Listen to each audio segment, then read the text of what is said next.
What's up, guys? Knicks Daily here back. Before we get into the video, make sure you subscribe, bro. I'm trying to hit 1,000 subs.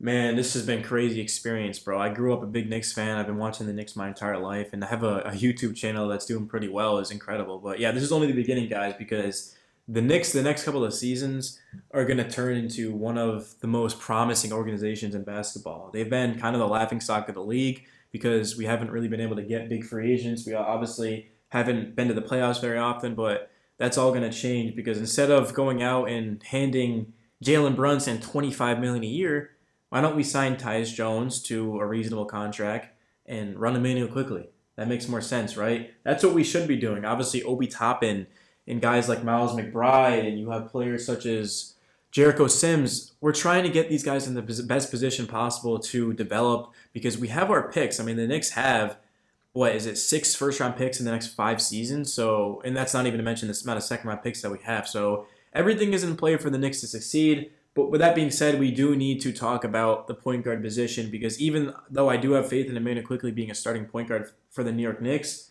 we definitely should look to draft a point guard or bring one in free agency because at the end of the day, that's the position we lack the most. Obviously, Kemba Walker hasn't worked out.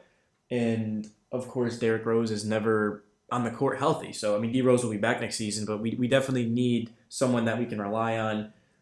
Which brings us to the first player that we're talking about, and that is John Wall. So Wall would have to agree to a buyout because I'm not trading for John Wall and taking on his $45 million contract. I mean, to this point, John Wall, he definitely still has a lot left in the tank, but I don't think I would want John Wall, to be real with you. He's 31 years old. Oh, he's actually making $47.4 million, which, yeah, I'm good on that. Let's move on. The next is Dennis Schroeder.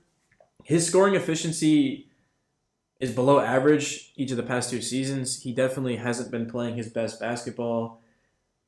Remember, back in OKC, he was second in 6 Man of the Year voting. He's 28 years old right now. I do think that he can play a role for the Knicks. He obviously can get into the paint. He's quick. He'd be in our second unit. He's at least worth a look for the Knicks. I definitely wouldn't go out of my way to be like, guys, we need to bring in Dennis Schroeder. But at the same time, I would rather have Dennis Schroeder than I would Jalen Brunson and John Wall. He's younger than Wall, and he's going to cost significantly cheaper than Brunson. So, yeah.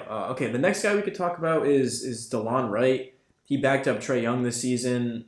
His numbers just went down a lot, though. He played 19 minutes a game.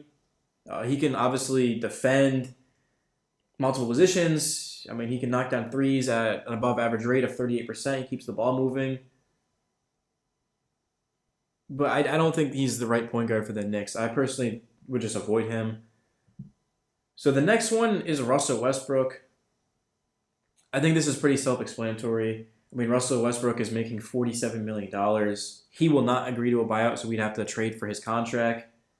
And he just can't shoot. Obviously, he turns it over a ton. He's in his early 30s. Russ is probably like 33 to this point. So, yeah, it's a pass for me. Here's one player that I absolutely would love to bring into New York, and it's Ricky Rubio. Again, he's not the sexiest pick. He tore his ACL at the end of last season. But before he did that, I mean, he was a huge asset for the Cleveland Cavaliers. He came off the bench in 26 of his 34 appearances. He moves the ball. He can shoot.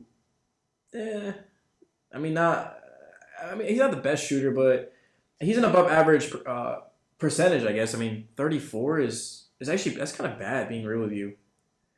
Yeah, I don't know. I mean, Cleveland, let's take a look at how they did when he was on the court. They were a plus 7.5 per 100 possessions, and he plus 2.1 when he was off. So they were still good when he was off the floor, but they were obviously over 5 points better. Yeah, so I think this would be a really low-key signing for the New York Knicks, Ricky Rubio. He can come off the bench for us as well. And we want to bring in someone that's going to come off the bench too. We don't want to bring in a guy who wants $20 to $25 million that's going to start. Just start Emmanuel quickly and bring in someone off the bench, and then we'd be set there. And then we can draft a wing, and then we can draft. Hopefully we don't have to draft a center because I want Mitch back. But yeah, we definitely should be focusing on wings. I think is the thing for the Knicks. Free agency should be point guard. So now we need to talk about. Personally, this would be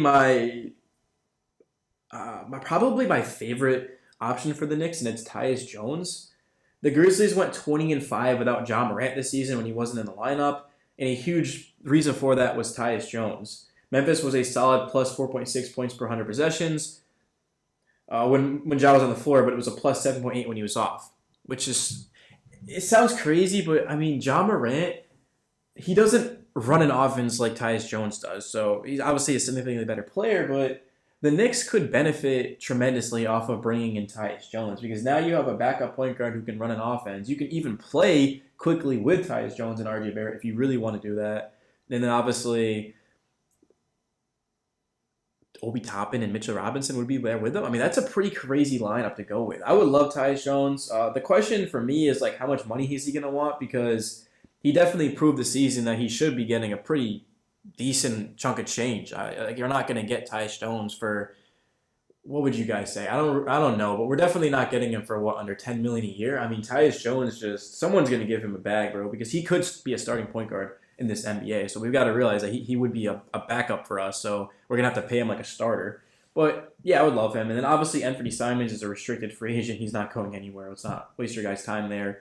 Yeah, sure. Jalen Brunson has played phenomenal. He dropped 41 points in Game 2 against the Mavericks. He also had another 40-point game. He played a huge role in their win last night against the Jazz, blowout win.